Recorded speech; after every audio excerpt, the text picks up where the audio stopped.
துயர்மிகு வரிகளை இன்றிரவு நான் எழுதலாம். இரவு உடைந்து சிதற நீல விண்மீன்கள் தொலைவில் நடுங்குகின்றன என்பது போன்ற துயர்மிகு வரிகளை இன்றிரவு நான் எழுதலாம். இரவு காற்று வானில் சுழன்று பாடுகின்றது. துயர்மிகு வரிகளை இன்றிரவு நான் எழுதலாம். நான் அவளை நேசித்தேன். சில சமயம் அவளும் என்னை நேசித்தாள். இன்று போன்ற இரவுகளில் அவளை நான் அணைத்திருந்தேன். எல்லையற்ற வானத்தின் கீழ் மீண்டும் மீண்டும் முத்தமிட்டேன். அவள் என்னை நேசித்தாள். சில சமயம் நானும் அவளை நேசித்தேன். கரிய பெரிய அவள் விழிகளை எப்படி நேசிக்காமல் இருக்க இயலும்?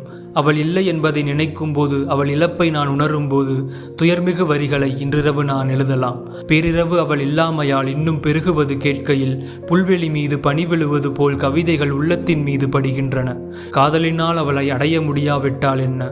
இரவு உடைந்து சிதறிவிட்டது. அவள் என்னுடன் இல்லை, அவ்வளவுதான். தொலைவில் யாரோ பாடிக்கொண்டிருக்கிறார்கள். தொலைவில் அவள் இழப்பை ஏற்க என் ஆன்மா மறுக்கிறது. அவளை அடைந்துவிட வேண்டும் என்பது போல என் பார்வை அவளை தேடுகிறது. உள்ளம் இயங்குகிறது. அவளோ இல்லை.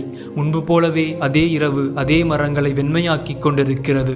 அன்றிருந்த நான் முன்பு போல் இல்லை. இப்போது அவளை நான் நேசிக்கவில்லை, உண்மைதான். ஆனால் எவ்வளவு நேசித்தேன்! அவள் செவிகளை அடைய காற்றை தேடியது என் குரல். இன்னொருவனுக்கு, இனி அவள் இன்னொருவனுக்கு.